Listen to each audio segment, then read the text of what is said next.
Hey, Mike, I know people. Do you know people? I know some people. Well, Probably fewer people than I used to because I'm old now. Well, there's people out there and names that we need to know. Oh, I see. Famous people. Famous people. I know This lots is of our famous section people. I like today. reading about them, yes. Who are we talking about today? Alan Turing. Ooh, I know famous him. Person. That's Benedict Cumberbatch. Benedict Cumberbatch and Keira Knightley. Oh, right? That's right. Keira Knightley wasn't Alan Turing. No, she wasn't Alan Turing. Turing. Unless I watched the wrong movie. She was super smart. She was very smart, yes. Yeah. And of course, Benedict Cumberbatch was very charming as a very interesting man who is also one of the most famous scientists you might never have heard of. Certainly before that movie, I think most people hadn't heard of Alan Turing. I hadn't heard of him, yeah. And part of that was because a lot of his work was very, very top secret back during World War II. But with, of course, the creation of that movie and the famous book about Alan Turing, The Imitation Game, it's a story that's become, I think, and rightfully so, a lot more well-known to the general public. So a very interesting guy, and we're going to be learning all about him and his career today in our article. So let's listen to it right now, the whole article. Alan Turing, celebrated as the father of computer science, was a brilliant mathematician and scientist. Born in London in 1912, Turing showed exceptional talent in mathematics and science from a young age. At 16, he understood Albert Einstein's work without difficulty. This intelligence carried him through studies at Cambridge University and later at Princeton University in the U.S., where he further explored complex mathematical theories. In 1936, Turing introduced the concept of the Turing machine, a theoretical device for solving mathematical problems. He described it as having an infinite tape on which symbols could be read, interpreted, and modified. With simple instructions, the machine performed complex tasks. His work proved calculations could be automated and laid the foundation for modern computing. During World War II, Turing's genius played a critical role. At Bletchley Park, the British code-breaking center, he led a team that developed a machine called the bomb. This invention cracked German secret messages and helped the Allies win. His contributions significantly shortened the war and saved millions of lives. After the war, Turing continued advancing computing and artificial intelligence. He developed the famous Turing test to assess if a computer could show intelligence equivalent to that of a human. However, his career was cut short due to his being gay, which was illegal in the UK at the time. In 1952, he was convicted and forced to undergo chemical hormonal treatment to curb his homosexuality. Tragically, he died 2 years later at age 41. Decades after his death, society began to acknowledge the injustice Turing had endured. In 2013, the British government pardoned him. To recognize his contributions, his portrait was chosen to appear on Britain's £50 note in 2021. This is a tribute to his lasting impact on science and humanity. The next time you use a digital device, take a moment to remember Turing's groundbreaking work. The genius who changed modern computing forever. That is Alan Turing. That's Absolutely. Another way to describe Alan Turing. So a genius, a person of very, very high IQ, someone who, when he looks at something in space, sees all sorts of solutions and problems that the normal average IQ person just goes, oh, it's a ball. He instead does something like creates a computing method that then becomes a computer, who changed modern computing forever. By modern computing, I think we're talking about computers, right? The ability to compute is the ability to work through problems and find solutions, maybe mathematical ones, maybe all sorts of variety of problems. And a lot of times when we're talking to someone, they might say, well, that doesn't really compute. That means I don't really get it. I don't know what you're talking about. But computing here is really talking about the computer, the ability to compute that a computer has. Absolutely. And the word genius is thrown around a lot about inventors and famous people, but I think Alan Turing is definitely one of those people who the term genius, it certainly fits. Not only did he change mathematics, not only did he invent sort of the theories of computers that we still use today, he also came up with ways of testing artificial intelligence that we're just barely getting to grips with. So it would be really interesting to be able to bring this guy back from the dead through time and kind of say, hey, what do you think of all this? The internet and giant computers that can, quantum computing and AI and stuff like that. Make a great science fiction story. It would be. It would be very interesting. And it would also be quite impressive, I think, to him himself, not known to be a very attention-seeking man, but to see how much his work has had such a big impact on the modern world we live in would be truly incredible. So let's get into it and find out exactly why Alan Turing really should be classified as a genius without any hype or extra advertising attached there.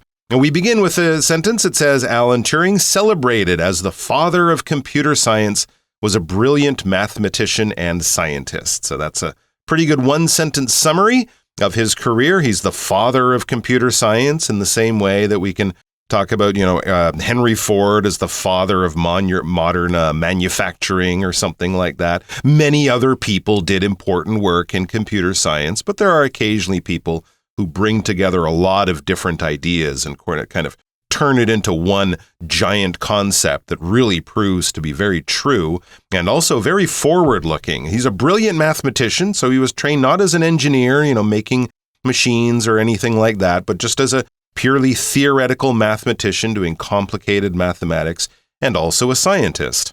That's true. And it's really interesting when you say mathematician or mathematics, right? You can also say mathematician and mathematics. And I think in a lot of places in the States, you will hear that version of it. Although I quite like leaving that E sound in. Both ways are totally fine. He was born in London in 1912. And Turing showed exceptional talent in mathematics and science from a young age. So he was born in London, turn of the century, or a little bit after the turn of the century, 1912. And he was not just average. He was not just a normal guy. He was the exception. He was something different because he had these exceptional skills. He had an exceptional or amazing talent in mathematics and in science. Exceptional skill, exceptional talent, exceptional sports ability. You can have all these things that make you exceptional or unique or special. Something can also be exceptional in terms of being bad. Oh, there's an exception in this code. It's not right. We're going to have to look for exceptional issues as we move along. But most of the time, we're talking about somebody's amazing skill or talent. When we use the word exceptional or describing a person as being exceptional. At 16, he understood Albert Einstein's work without difficulty. That's extremely impressive and very exceptional. This intelligence, this ability that he had, this exceptionality that he had, carried him through studies at Cambridge University in England and later at Princeton University in the U.S., where he further explored complex mathematical theories. So the fellow was smart. I think we can leave it at that. And wow, he was really, really bright. Absolutely. Cambridge University, of course, was where Sir Isaac Newton taught way back in the old days, where Stephen Hawking has taught more recently. It really is a center for physics, for mathematics, for sciences. And Princeton University, not a bad little school, where he further explored very complex mathematical theories, things that if we looked at it on a page, we wouldn't understand a single thing. I don't mean to insult all the mathematicians listening, but your average person who studied math in high school, we wouldn't understand a single thing. It's very complex and complicated. And then it says in 1936, so how old is he? Oh, he's an old man at 24. In 1936, Turing introduced the concept of the Turing machine. I think when I was 24, I was trying to understand the concept of the washing machine. So he was inventing things. The Turing machine was a theoretical device for solving mathematical problems. Oh, look at you. You've invented a computer before there were even computers. And it's in theory. It's not really real. He probably couldn't wash his clothes as well as I could at that age. That's he true. was too busy being a genius. But anyway, so he invented a device for solving mathematical problems. That is basically an adding machine, a calculator, or in another word, a computer. Right. He described it as having an infinite tape on which symbols could be read interpreted and modified. That infinite tape might be a disk or a hard drive or something like that. So symbols, of course, would be mathematical symbols. These could be read. These could be interpreted and modified. You can program it. You can change it. You can tell it what to do. Again, a simple computer. With simple instructions, the machine performed complex tasks. So kind of like an adding machine or something even more complicated than that. And it was programmable. You could give it instructions and you didn't have to build a different machine for each calculation. You could sort of change the brain, change the rules, change the instruction, and allow the machine to do the work that you wanted it to do. His work proved calculations could be automated and laid the foundation for modern computing. So there you go. His work proved that calculations, simply doing math, those are calculations. It could be a simple calculation like 2 plus 3 or 9 divided by 3 or something, or it could be very complicated, like trying to figure out the distance from the Earth to the sun, or, things like that with really big numbers, but still just adding, subtracting, multiplying, that kind of thing. But you could do this automated in an automated way. You wouldn't need people sitting there with pen and paper. You wouldn't need a person punching numbers into an adding machine or doing things with like an old counting frame or abacus. You could do it and you could set it up, walk away, have your cup of tea, and come back and the machine would have an answer for you. Again, sounds like a computer to me. And he laid the foundation for modern computing with this kind of basic work. Basic now, but very advanced back then. When we talk about the foundations of something, it's basically the base on which everything else grows or is built from. Literally, a foundation is what they build in a building at the very beginning when they're digging down into the ground, where they're making sure it's very solid in the ground. So if there's an earthquake or over time the building won't collapse, those are the foundations, in the same way that a lot of the things you learn in elementary school or junior high, those might be the foundations for the education that you go on to have later on. You might be an engineer, a doctor, or a lawyer, but learning how to write sentences and do basic math and how science works, these are the foundations for a lot of the education that everyone will build on as they grow and as they learn more. So he basically created the basics, the ABC, the framework of modern computing. Someone who's going to give us the basics of our article today is our Chinese teacher. Let's take a break and listen now. 听众朋友大家好，我是 Anna。大家有没有发现啊，现在真的是 AI 当道，什么东西都要来 AI 一下，有没有？可是大家知道其实真正的 AI 之父是谁吗？我们今天就要带大家来看这篇文章，人工智能之父 Turing。Turing 谁呢？ Alan Turing， 他其实就是我们大家所熟知的电脑科学之父。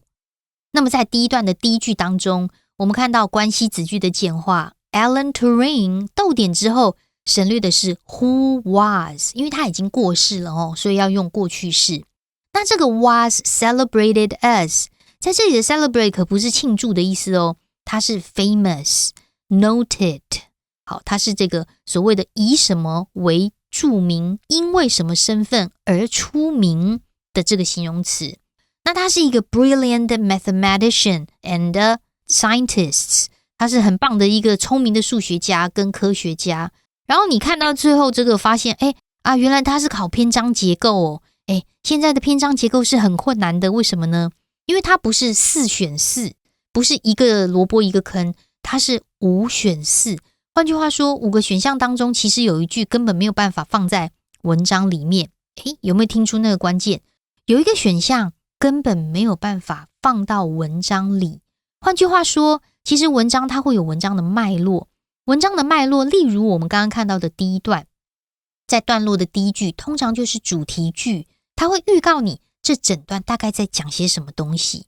所以我们刚刚带大家看了第一段的第一句它就是这个 computer science 之父图灵他是个很聪明的 brilliant 数学家科学家所以接下来这一段应该都会大致上在介绍图灵他的一个背景啦，然后他有多厉害啦，多聪明啦等等。所以我们在解答之前，还是照例的建议大家把选项先稍微瞄一瞄，因为当你看过选项之后你进入文章的脉络，到了答案做题的时候就比较能够找到正确的选项。好，我们就从 A、B、C 呢一直到 E 这个地方，我们看一下 A 的选项啊，他说 This is a tribute to his lasting impact on science and humanity。关键就在 this， 这是个什么东西呢？这是他对于科学人类做出持久影响的致敬。那这个是什么？换句话说，在 A 选项之前应该都有讲清楚 Turing 他对我们有哪些贡献咯，感觉上 A 好像会出现在文章后面的地方。那 B 选项，好，我们在 B 选项看到一个转折，然而他非法，因为他是 gay。那换句话说 B 选项的前面应该谈到他事业状况差不多啦，已经整个状况都到了巅峰，但是话锋一转啊，居然因为是 gay 的关系就违法。好，那接下来 C 的选项呢，特别提到说 Turing 他的创新啊，一开始的时候被很多的科学界的人士啊非反对，因为觉得太过于复杂了。好，所以我们看到 initially 刚开始被反对，我们就会期待接下来是怎么样受到接受呢？接着 D 选项的 This intelligence 就是一个关键，这种聪明才智啊，就让他进入剑桥大学，还到美国的普林斯顿大学做深入的研究哦。那么 D 选项前面应该有特别提到他天生的才华、才能跟智力。好，最后面的 E 选项 He described it，你只要在选项看到代名词啊，一定是前文有特别提到这个东西。什么东西就像是一个无限长指带的机器，读取、解释、修改上面的符号呢？可能是某一种数学的机器吗？那这个 he 应该就是 Turing。那他前面应该有特别讲到某个机器之类的。所以回过头来，我们在第一段最后面看到的第一题，既然前文还提到16岁的时候他就已经毫不费力的理解爱因斯坦的作品，那么一定是很聪明吧？第一题顺着这个主题接下来答案应该就是 D This intelligence。 那后来他就在这个剑桥大学啦还有普林斯顿做深入的研究。那接着第二题出现在第二段的地方，我们第二段就要看一下主题句咯。1936年的时候 Turing 就把这个概念啊整个介绍到 Turing machine。 这个 machine它可以解决很多数学的问题耶。在第二题之后，我们再看看整个段落的文意的概念啊，整个主旨是什么。 With simple instructions， 用一些指令啊，这个机器就可以执行很多复杂的 tasks 哦。所以都在谈这个机器的话，第二题答案应该就是一，它描述这个机器是如何，然后可以不断的被阅读啊、诠释啊，甚至修改。 All right, we're going to take a quick break and then we'll be right back.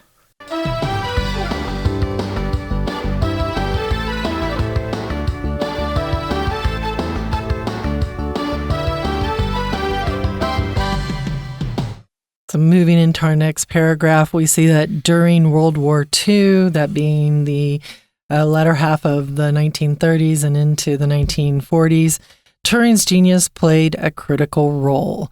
So during the time when World War II was happening, world wars are when it's not just involving two countries going, hey, I don't like you, pew, pew. Hey, I don't like you either, pew, pew, pew. Hey, let's fight over our land, pew, pew. It's when multiple countries and realistically from different continents get involved in saying, you're doing wrong. Oh, no, I'm right. And there's a back and forth and creates a war. And Turing helped during this war. At Bletchley Park, which is the British code-breaking center, he led a team that developed a machine called the Bombay. I think it's probably the Bombay. It looks like the German... Bomb. Is it bomb? Bomb. I would have said it was a Bombay because it looks like the German spelling for Bombay, explosion, right? So code breaking is when you break a code that it means that you might see like all these different symbols on a piece of paper. And these symbols are telling you when there's going to be an attack, on which day, at what time, and what location. And it's all written in these weird symbols. And you have to figure out what these symbols mean so you can stop the attack at that time and that location. So you need to break that code. And an ideal thing to be able to use to break that code, of course, would be a computer. So the bomb. This invention cracked German secret messages and helped the Allies win. So this creation, this thing that was invented, an inventor is the person who creates an invention. They will invent the invention. They create it. So inventor is a noun. Invent is the verb. Invention is also a noun, right? Cracked Germans' secret messages and helped the Allies win. Well, the Allies in this situation are versus the Axis powers, as far as I know. And the Allies, I think the big four for World War II were considered to be UK, US, Soviet Union, and China, which is pretty interesting. And then there were a lot of other countries that were supporting there as well against the Axis powers, which would have been Germany, Italy, and I thought the Soviet Union, Japan, of course, that would make sense for the bombing of Pearl Harbor. His contribution significantly shortened the war, so Turing's help, what he did to help, significantly shortened the war. It didn't just make it a little bit shorter, it made it a lot shorter, and it saved millions of lives. Because of this man, many millions of people were able to go home to their families and live their lives, and the war, that World War II, was a lot shorter than it would have been. There you go. A lot of this, of course, is familiar, or would be familiar to people who saw the Benedict Cumberbatch movie, The Imitation Game, that story of his work, along with many, many other very brilliant code breakers working at Bletchley Park, was sort of the subject of that film. And then we read on after the war, Turing continued advancing computing and artificial intelligence. So even though the war ended, the need for very intelligent machines and adding machines and basic computers and this kind of thing, it didn't go away. So they were working on many other things, like rocket development kind of became another big thing. And of course, as soon as we stopped breaking the Nazi or German codes, everyone started to break the Russian codes, the Soviet codes, as the Cold War began. But he turned his mind to other theoretical, more scientific and mathematic things. It says he developed the famous Turing test to assess if a computer could show intelligence equivalent to that of a human. So this is a sort of a theoretical idea, but the idea is that if you have a computer that is theoretically, that the developers say is programmed to be as intelligent as a human, you should be able to ask this computer certain questions to assess, to measure, to judge, to tell you if this computer does actually have the intelligence equivalent of a human, or is it just a very well-programmed computer, more like a chat bot that might answer in certain natural ways, but once you start to ask it more theoretical things, philosophical even questions, it would prove. I think the idea is you can have a chat with this machine, and after a few questions, you can't tell if it's human or machine, then that machine would pass the Turing test. So I think it is something still that is used as a framework for people developing AI even today about how effective and how sort of realistic the artificial intelligence that they've created is actually, will actually be to users in the real world. So this was going on all through the late 40s into the early 50s.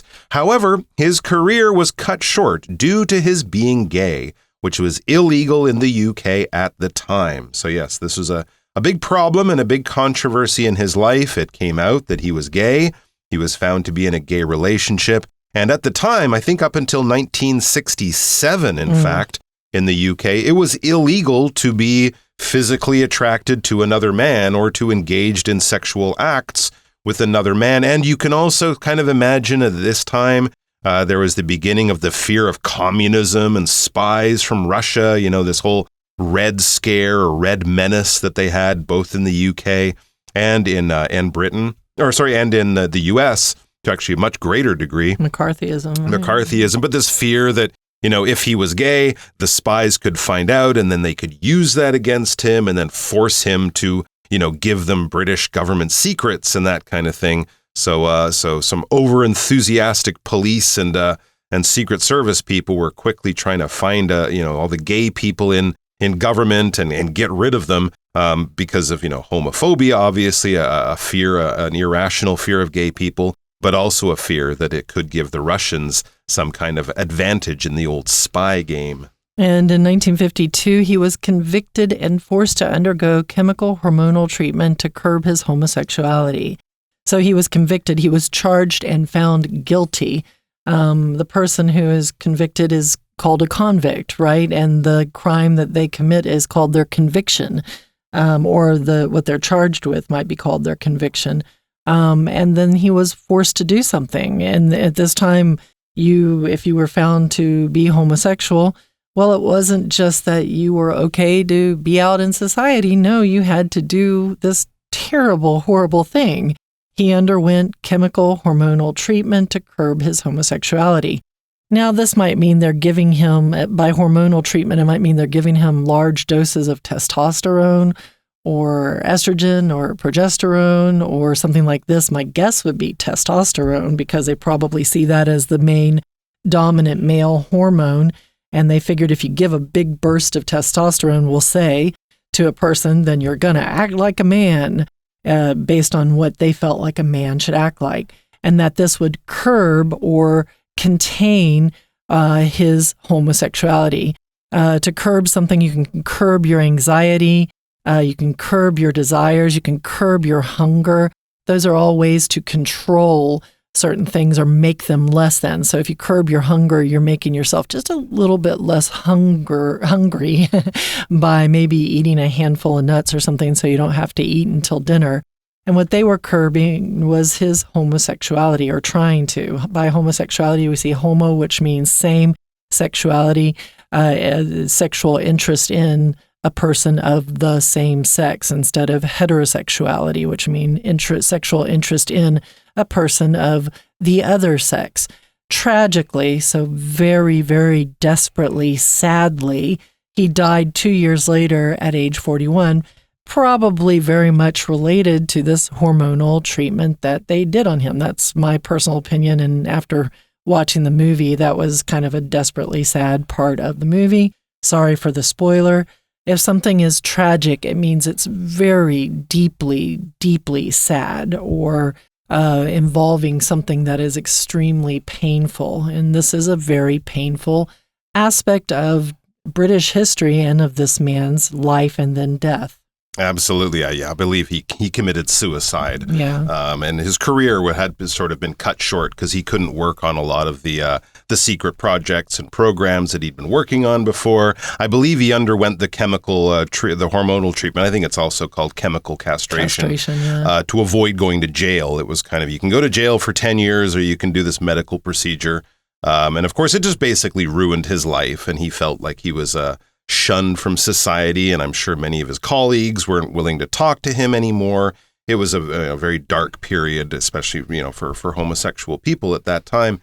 Decades, though, after his death, society began to acknowledge the injustice Turing had endured. As attitudes towards gay people changed, so began a reflection, a historical reflection on the injustices, on the cruelty that was sort of given out to people who were gay in the past. So, a lot of people thought the man was gay. What was the problem? Why did he have to be sort of kicked out of his job and turned into an outcast from society? And then in 2013, so not long ago, but in 2013, people started to try to do the right thing. Too late for Alan Turing, but maybe not for his historical legacy. So in 2013, the British government pardoned him.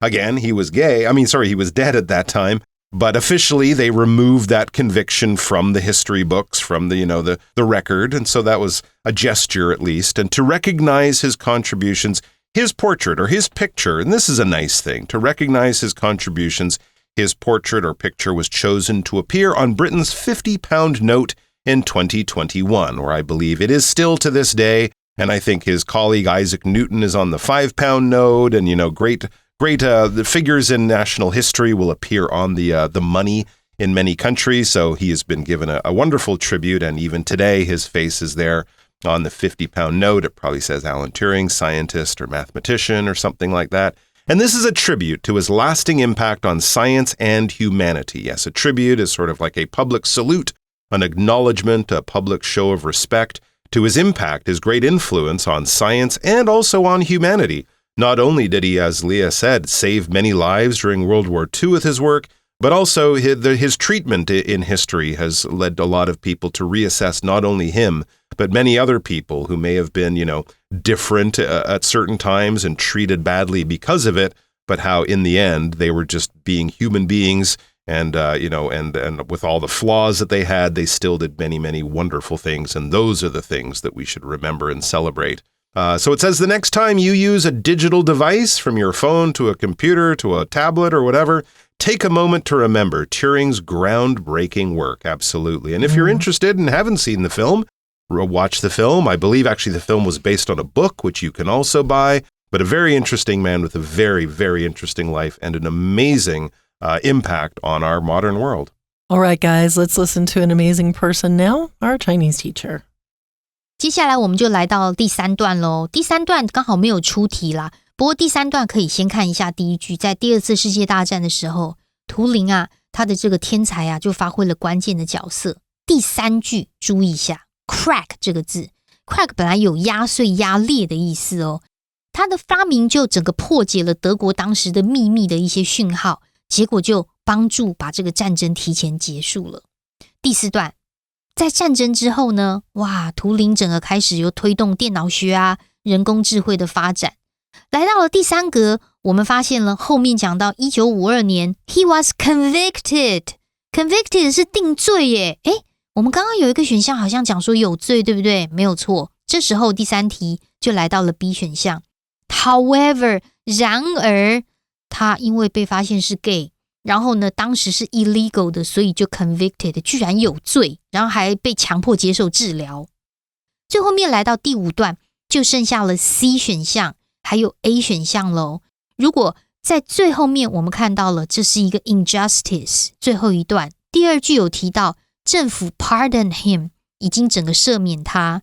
来到了第3句，甚至2021年被选为他的这个肖像作为图案。第4题答案就应该是 A， 这就是向他致敬的一种方式。